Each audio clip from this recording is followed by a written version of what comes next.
5 a.m. I landed an hour and 20 minutes ago in Yerevan, Armenia. I've been up since Friday night. It's Sunday morning. I've been awake since Friday morning, so it's been like almost 2 days. Gonna get to my hotel and sleep, and the sun's already coming up, so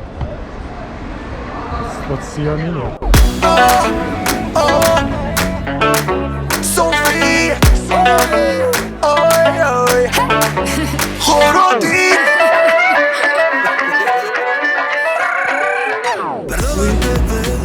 And post-sleep, good afternoon. I got about 6 hours of sleep. I could have slept more, but I don't want to mess up my sleep schedule too bad. Yeah, so walking out now in Yerevan. Yeah, it was a long day yesterday. About a 9-hour flight DC to Vienna, taking off at 5:30 local. Landed 14-hour layover in Vienna, so I walked around a little bit there. Then a 4-hour flight here, about an hour in passport line, and then a 30-minute ride to the hotel. So very, very exhausting. But let's see what Armenia has.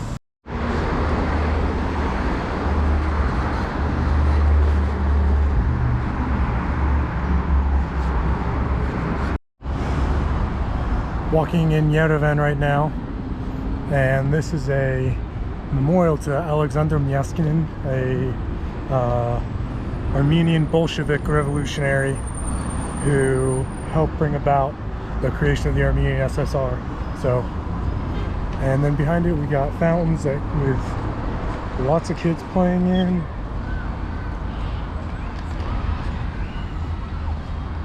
Just, you know, fun summer scenes in Armenia. It's about 90 degrees out, 91, so it's warm, but it's hot for me, you know. My fair Northern European skin, it's hot. But there are a lot of parks, a lot of shade, so it's actually not too bad. It's not like 90 degrees back in DC or New York.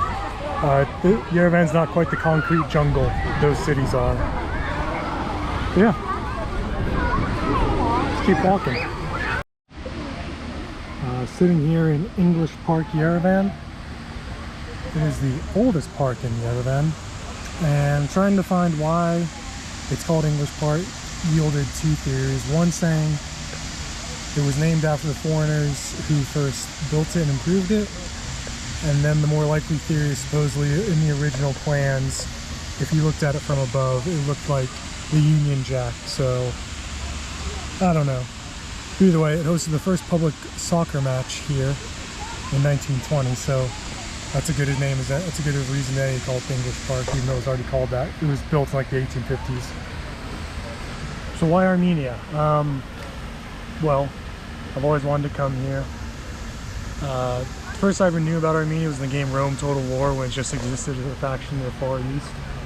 And then a big fan of Anthony Bourdain. He traveled here and went all over the country, including to the breakaway region that no longer exists, Nagorno-Karabakh, or the Republic of Artsakh. And then there's more I learned about the Armenian history, the more I really wanted to check it out. It is one of the countries, one of the regions, one of the cultures where when you read about the history, it's accurately summed up in, and then it got worse. Over the last century and change, Armenia went from the large land it was before to the small mountainous landlocked country that it is now. And in the process, the Armenian genocide carried out by the Ottoman Empire starting in 1915, when they thought that the Christian Armenians would join forces with the Russian Orthodox Russian Empire.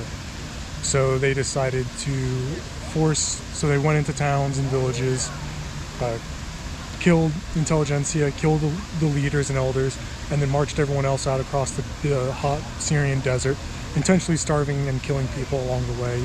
And most estimates put the death toll at about 1.5 million. And so because of that, there's a massive diaspora around the world. The largest diasporas are in Russia and the US. I believe the US is number 2 behind Russia. So Armenia is this weird interesting crossroads of Russian influence due to the diaspora, but also it was a part of the Soviet Union from 1920 to 1991. But then since the fall of the Soviet Union, Armenia has been looking more to the west, not necessarily culturally, but politically. You know, they love accession to the EU. And then since the fall of the Soviet Union, they fought multiple wars with their neighbors, with their neighbor Azerbaijan, backed by Turkey. Armenia didn't really receive support from anyone. They received a little bit of support from Russia, but last year in 2023, Azerbaijan launched an offensive to take the Republic of Artsakh, which was an ethnic Armenian autonomous republic within Azerbaijan, and the Republic of Artsakh was dissolved in September 2023, and almost all of the Armenians left. So, and now since then, the Azerbaijan has been destroying, you know, what was left of the Armenian identity there. So, little bit of ethnic cleansing going on, and you know, just another example of Armenians being pushed out of where they are. So most of the Armenians that live there are now here in Armenia. So yeah, Soviet sphere of influence, so it's a lot of that history that I'm already interested in. Fighting against Ottomans, Golden Horde Mongols, just it's a melting pot of really things I love. So that's why I decided to come to Armenia. And this is Republic Square, central Yerevan, one of the more famous, I guess you'd say, areas. Usually whenever there's pictures, videos from Yerevan, you know, you'll see this area. Also whenever there's large protests, usually it takes place here. You can see right in the middle, there's a cool old blue Volkswagen bus. At the top of the cascade staircase now, so you can see all Yerevan. And the distance, you can see Mount Ararat. It's kind of the symbol for Armenia, mythological symbol. It's on coats of arms, and the Armenian SSR is on that coat of arms. It used to be the geographical center of the Armenian Empire, but now Armenia shrunk to such a small size of what it used to be that it's no longer in Armenia. That's actually in Turkey. So that's looking south. It's about, you know, just over 30 miles from here. So it kind of just goes to show how far or how much land Armenia has lost historically. And this is the memorial, the 50th memorial to the October Revolution. Oh, 65 meters. And it's just so the cascade where I just took the last shot is just below this staircase here. And then gonna walk on over, see the War Memorial Park. I was walking along and I just came across this. It says, "Afghanistan lives in my soul." So this is from the Soviet-Afghan War. Armenia was a part of the Soviet Union then, so they would have had soldiers fighting in the war. So yeah, I can understand what they mean when they say Afghanistan lives in my soul. So Mother Armenia War Memorial. We got the flame, the eternal flame here. And then we have some static displays. So you know I'm all about my static displays. This really is a beautiful memorial. Okay, here is what I'm talking about. Here we have the S-75 Dvina, otherwise known as the SA-2 by NATO, surface air missile system. Very old, but very capable. They shot down a lot of American jets in the Vietnam War and was still used in the Gulf War. So, remember, well, when I talked about the SA-3 in Kazakhstan, it broke off. So what we have here, this back part is going to be a booster, and then after it launches, it goes through the fuel. That's going to break off, and the missile again is, I mean, it's a big missile, but it's going to be much smaller to see because these are some big fins. Those are smaller, so it's going to be much harder to see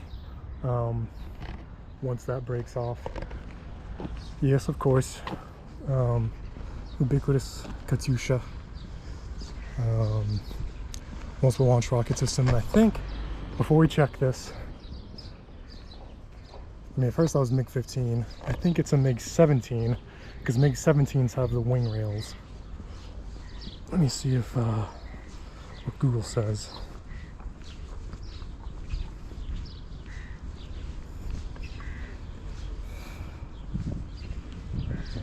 Yeah, it's a MiG-17, so kind of tough to see from the front, but the MiG-15 will have a higher mounted elevator, these wing rails here. Also, it's just I mean, it's a lot. It kind of looks like if you took a MiG-15 and then just kind of stretched it out, so it's a bit longer, a bit sleeker.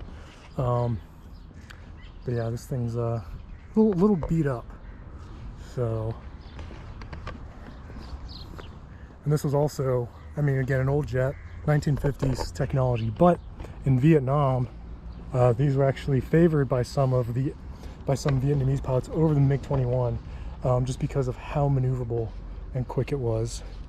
So it's a very, very responsive jet. I'm not as smart on my ground vehicles.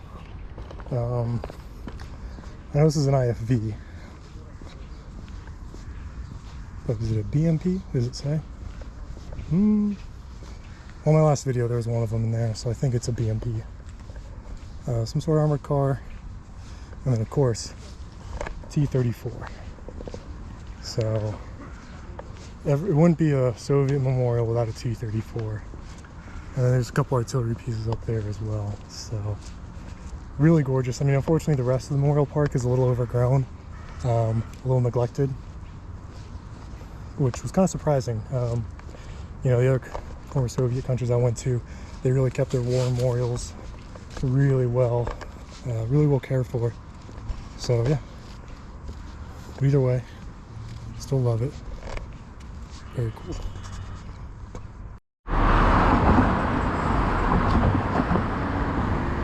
So standing here, this is the Armenian Sports and Concert Complex Hall. It's up on a mountain overlooking Yerevan. So there's a bunch of bushes here, but at the end of here is this whole park here is the Armenian Genocide Memorial Park. So let's take a look, and then at the end you can probably just sort of see the spire sticking out right about here. That's the memorial itself. So let's explore.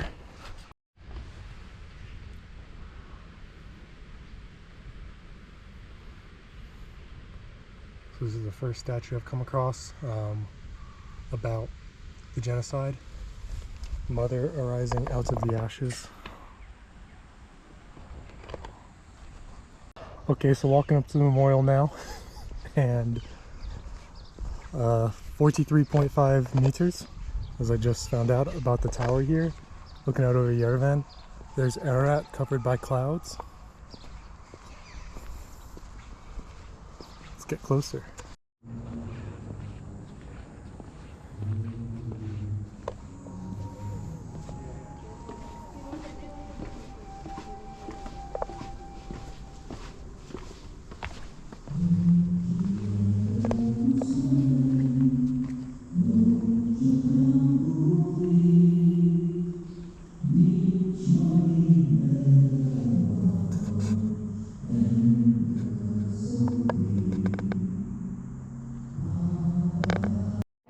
There's also a museum here, and this map is all of Turkey, you know, up into Georgia, Azerbaijan. I think these are all locations where they were carried out forced marches. I'm going into the museum. Didn't expect this, so it's very, very cool, very nice.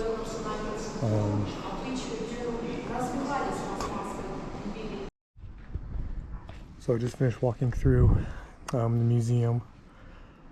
It's really nice. It's really well. It's really well done. It's not a big museum, but it's very, very informative. So you can walk through it in probably 20-30 minutes, or you could spend like 2 or 3 hours because there's so much information. But it gives a good breakdown of, you know, kind of what set the stage for the genocide and how the Ottoman Empire slowly eroding the rights of non-Islamic populations. There were, multiple massacres before the big genocide, and then, the genocide started in 1915. Not only the Armenians, but Circassians, Assyrians were also, ethnically cleansed in the 1920s. The Greeks were kicked out of the Turkish peninsula. So really, it doesn't just talk about the Armenians. It talks about, all the groups that suffered. It focuses on the Armenians, but it talks about all the groups that suffered under the Ottoman rule. So if you're in Yerevan, I absolutely recommend it. It's a very beautiful memorial, very well done museum. So yeah.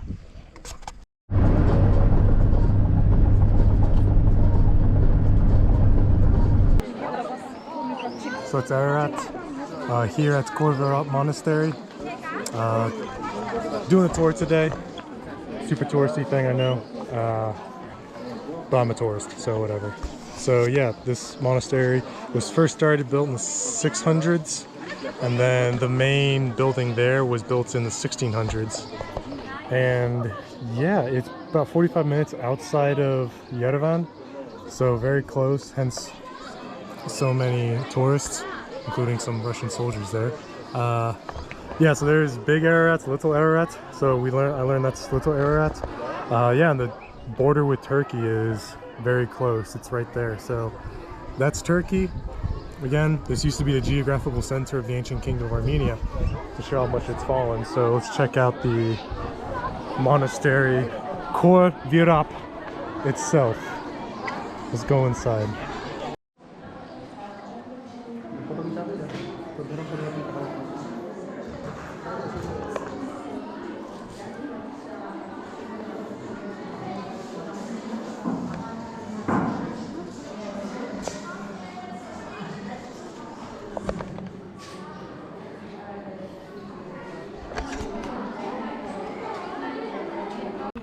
There's Korverat.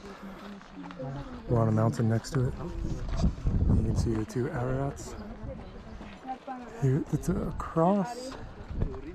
And you can see this is this opens out onto the Ararat plain here. Just really beautiful. Back to the monastery. It's very hot today. I'm wearing a nice thick black shirt, but it's a little windy up here, so it feels really nice.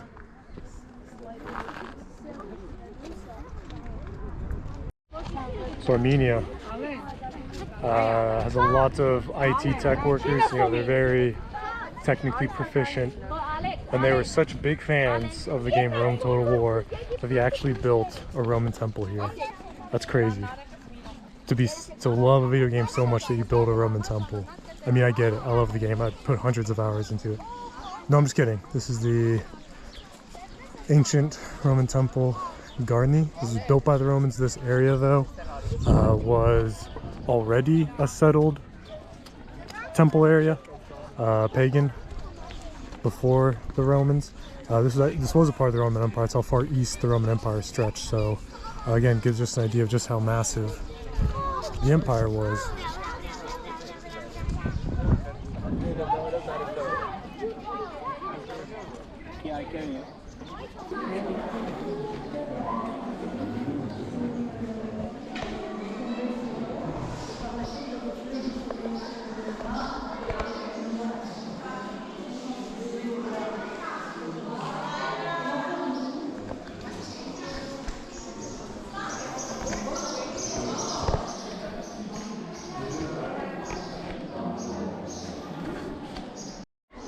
And right next to the temple, it looks like the foundation for another temple that was here. So really quite a scenic spot they built it. There's also a lot of children here. So I can't believe it. I'm a tourist, I'm going to tourist locations, and there's tourists here. It's just unbelievable,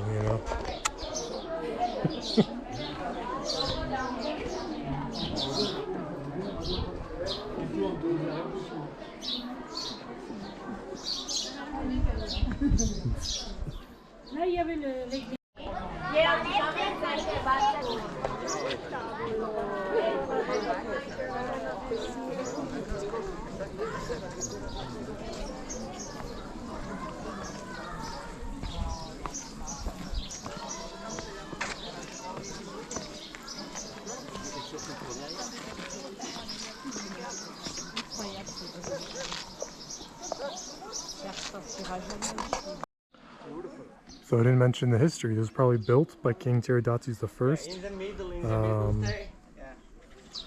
Yeah.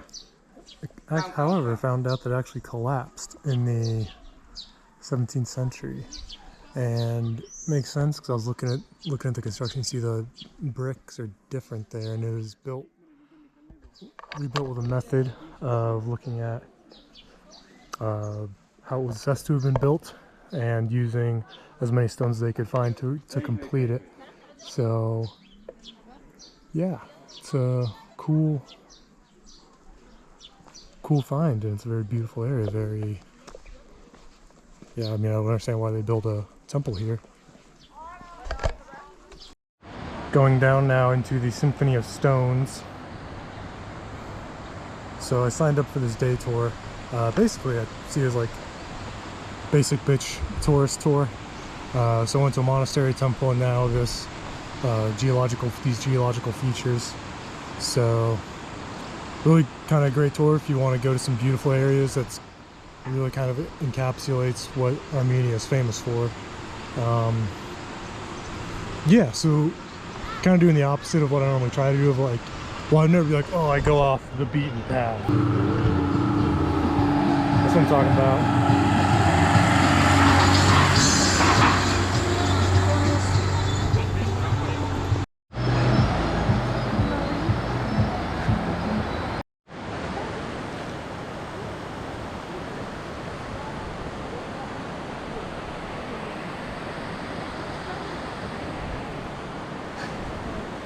There, the Symphony of Stones is so close to the temple I was just at. You can see it right there. So, yeah, very close, very cool.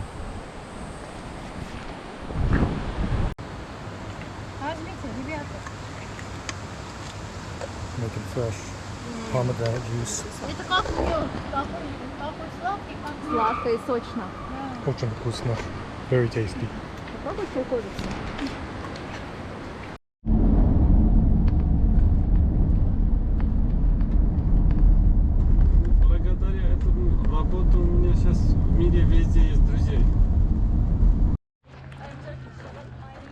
So this is Lake Sevan in Armenia. I'm right now standing on a very small peninsula, but there's a couple monasteries up here, some very old ones. Let's see, originally this hill was a pagan site and built in the 300s, and then Christian temples were here, sacked and pillaged by the Mongols and the Timurids in their invasions. I think you're noticing a theme to my videos.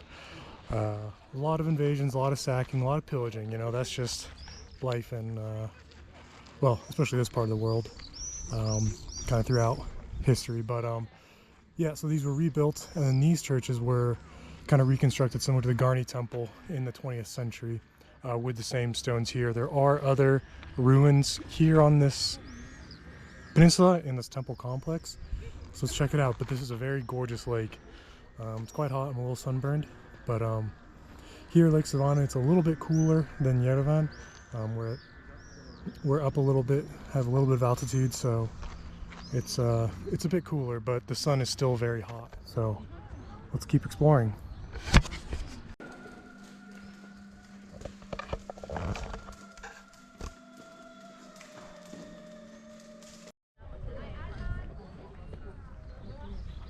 So I just went inside this church. Right after I cut the camera, the attendant said no shorts, so she wanted to give me something to cover my shorts. And then women in there have to cover their heads as well, so still very following strict older procedures, which is, I don't know, I like it. You know, preserving their heritage and culture instead. I mean, there's a lot of tourists here, of course, but you know, it's a step to, you know, still preserve heritage amidst tourism, which is, you know, probably very important to keep the preservation of the church and of this site.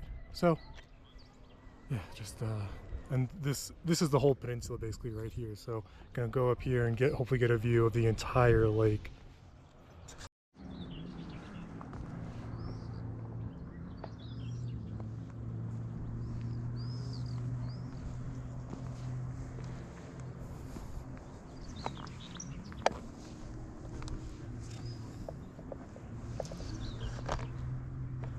So you can see this is where the peninsula is. Goes out along here and then comes back there.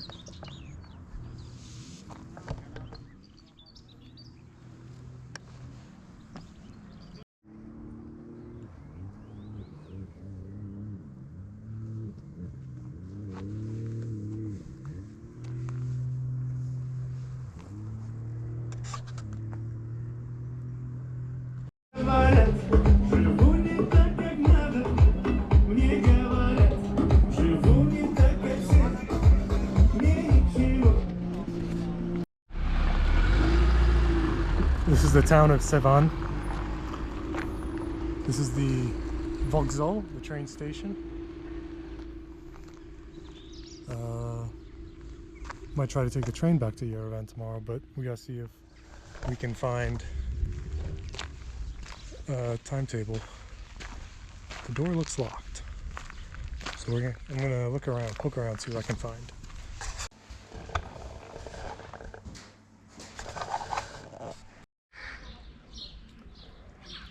Some dogs on the train platform. You can see some abandoned factory, it looks like. There's some big memorial there.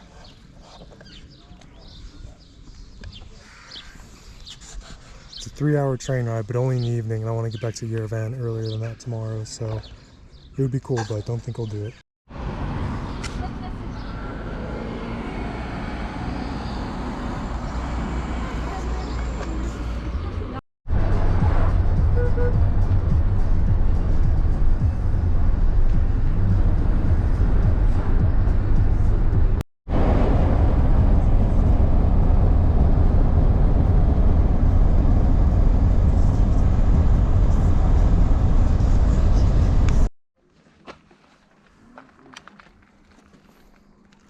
Still at Lake Sevan, at a different monastery now, Yerevan Monastery.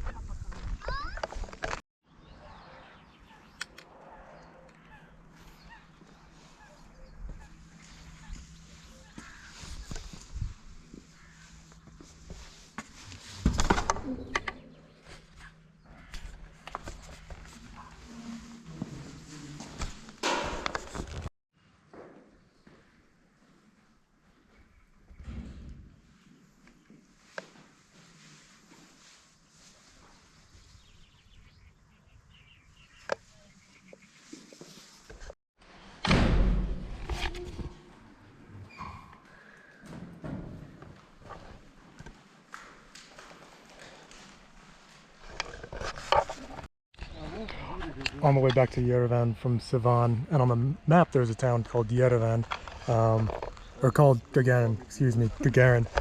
And so there was a monument here to Gagarin, and the taxi driver didn't know. So we drove around for a few minutes, but we found it.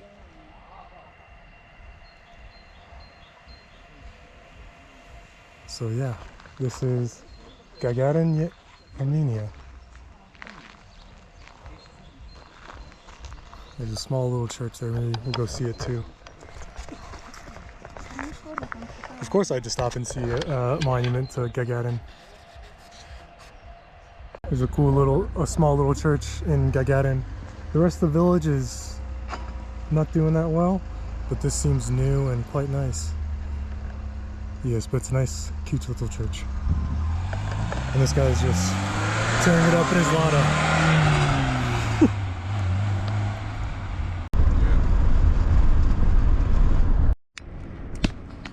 So I found out why the village yesterday was named Gagarin. I didn't have service out there, so I couldn't look it up at the time, and the driver didn't know. Well, he said there was a factory there, and there was. I couldn't understand what type of factory, but the Soviet Union built a factory there, and on April 12th, 1961, they met to decide what to name the village that was built for the factory. And that was the same day that Yuri Gagarin did the first manned space flight. So they kind of saw it as fate that, okay, you know, they woke up, they're gonna have this meeting, what should we name the town? And then Gagarin flew. So they decided to name the town Gagarin after him and after his space flight. So yeah, it's neat. So back in Yerevan now. There is a metro here. It's one line, about 8 stops, and only about 3 or 4 of them through the city center itself. But built during the Soviet Union times. And walking around here now, it looks like a pretty cool building. This is just a side, but let's check it out. So very brutalist, classic Soviet architecture.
So just walked out of the station here, but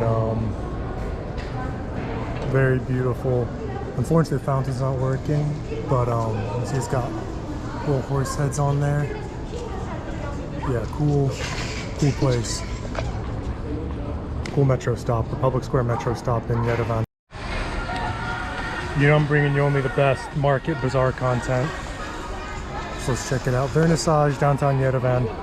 Kind of popped up as like the main market here, so let's check it out. See what we got.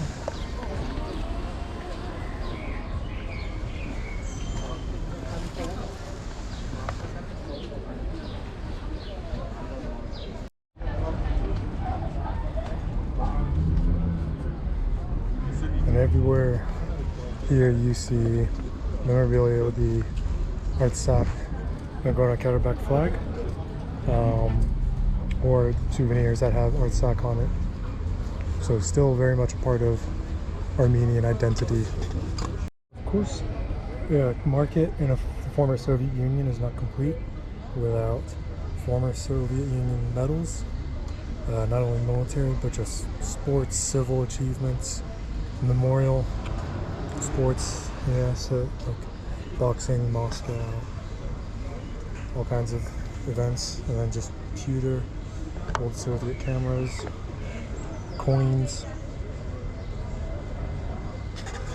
I was worried, because it seemed like a lot of the manufactured things here, I was worried it wouldn't have some of that stuff. So I'm actually back at the airport. I stopped. I'm on my way to a memorial. But I stopped at the airport because I landed at night and I'm leaving at night, but I wanted to see the old airport. The airport is on the way to where I'm going.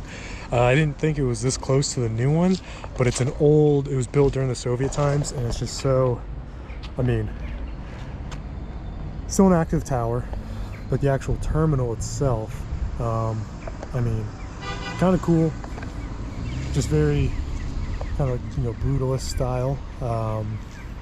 Very interesting design. Yeah, I didn't realize it was literally right next to the new terminal. But yeah, I just wanted to check it out.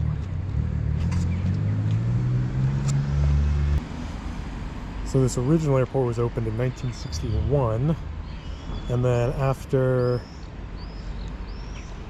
the independence, they wanted to build a new airport because they started doing more, shipping logistics. So yeah, hence they built a new one and just kind of left the old one here right next to it.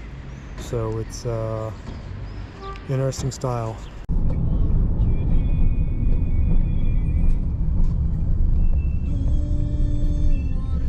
Okay, so last year of World War I, February 1918, Russia is now out of the war due to the Russian Revolution at home. The Ottoman Empire is a member of the Central Powers, and they were still, had done the bulk of the Armenian genocide and were still continuing expansion east. And with Russia out of the war, they wanted to move in and seize former Ottoman territories Russia had seized, but also Russian Empire territories. They wanted to go all the way to Baku for the oil there. Armenia was in the way. So in February 1918, the Ottoman Empire invaded eastern Armenia, and the Armenian military forces, which had been part of Russia, were now on their own. But so were the Ottomans. Germany did not support it since it went against the treaty they had signed with the Soviets. So in February 1918, the Ottomans invaded eastern Armenia, and they were making strides, making progress for a few months, and they would have continued, or they were continuing, ethnic cleansing wherever they went. So the Armenian forces rallied regulars and militia and moved west from Yerevan to Sardarabad, about 40 miles west of Yerevan, to fight them. So in 21 to 29 May 1918, the forces of Armenia and the Ottomans clashed at the Battle of Sardarabad, and it was a resounding victory for the Armenians under the command of I'm gonna mess the name up here. So Tovmaz Nazarbekian and Movses Silikian. It was a week-long battle, and the Armenians, they had more numbers, fewer cannon. Ottomans had more forces as well as more artillery, but the Armenians had the advantage of fighting on their home turf. They were able to get the better not architecture, better ground, and they only had 9,000 regulars with some partisans, and the Ottomans rolled in with over 30,000. So they withstood the brunt of an Ottoman offensive and then launched minor counterattacks. They wanted to go further, but at the time there were still negotiations going on in Batumi between the Armenians and the Ottomans, and they decided on a ceasefire. So it halted the Armenian counterattack, and the commanders and troops were angry. They want to continue the counterattack, but because the Turkish army was in full rout. But the Armenian high command were worried because they were very low on ammunition. They didn't want to overextend themselves, be low on ammo, and then the Ottomans regroup and counterattack. So anyway, the battle Sardarabad, Armenian victory, also likely prevented the entire erasure of the Armenian nation. Because had they been defeated here, there really weren't any large groups of Armenian forces left against the Ottomans. So yeah, the Armenian genocide would have continued had the Armenians not won here. So this was built to commemorate the Battle of Sardarabad. It was built after in the 60s. Let me get the actual exact date up here. Started in 1968, and then the commemoration here was 1966, built in 1968, and then yeah, so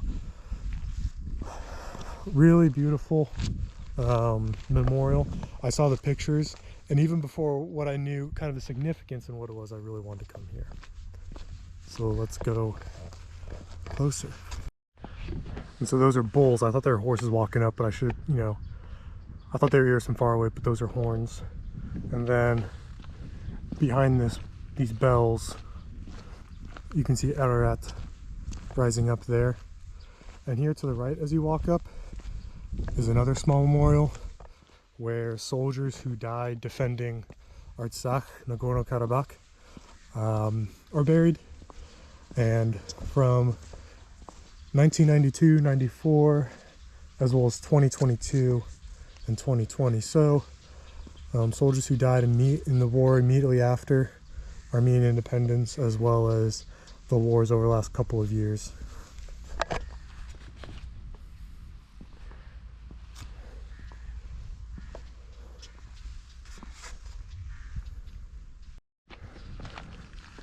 And then from the left as you walk in,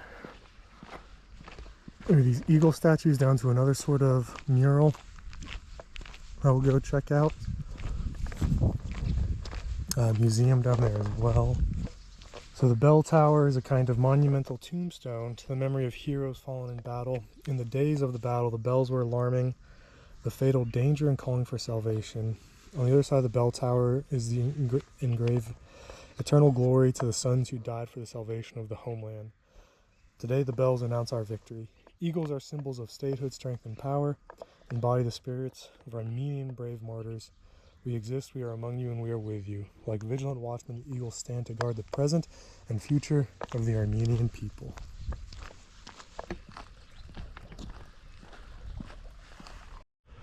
So here's a large bas relief, depicting the battle.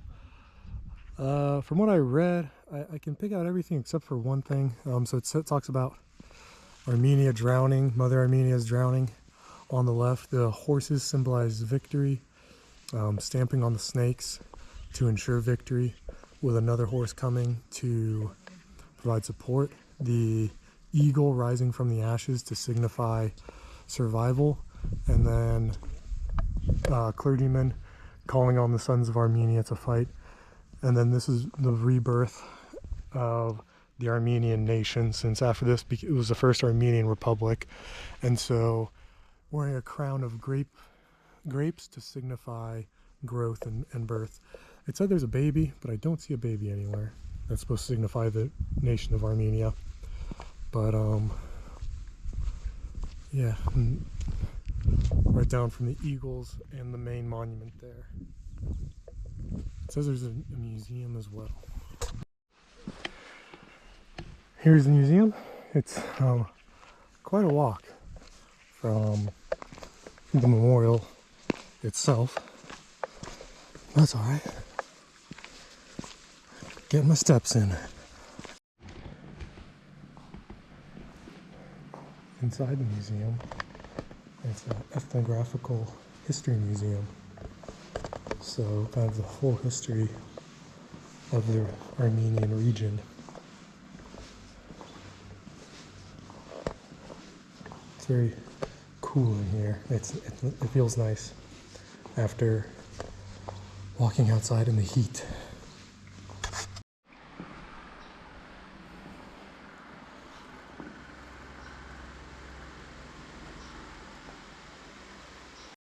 Here in the center is more modern history of Armenia. The Battle of Sardarabad.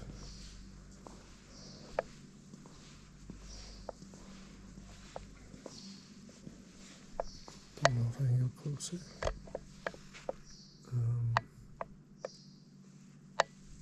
Yeah.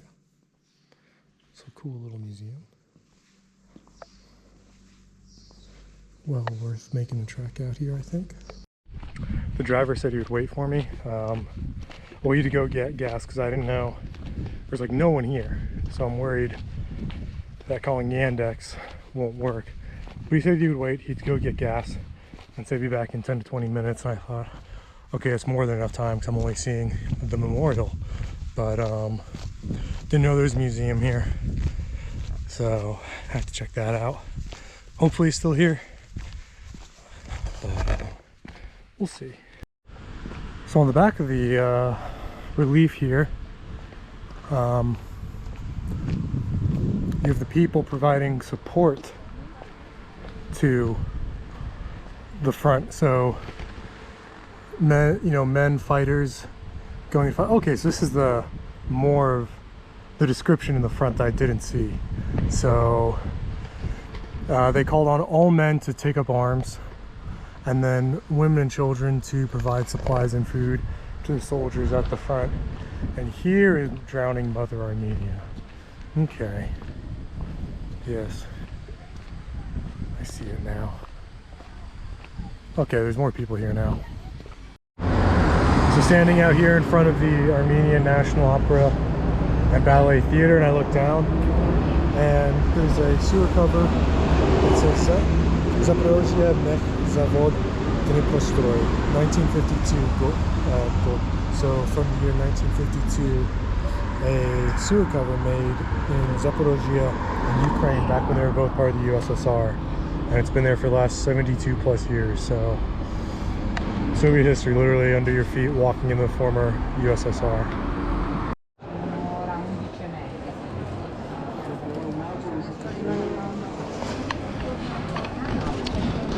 Back in the airport, waiting to go home.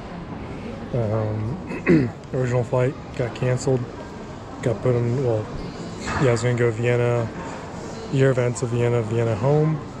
But now the leg to Vienna was canceled, so I'm going Warsaw to Amsterdam to DC. So very long day, but I somehow get in 10 minutes ahead of my original flight. So it's all right.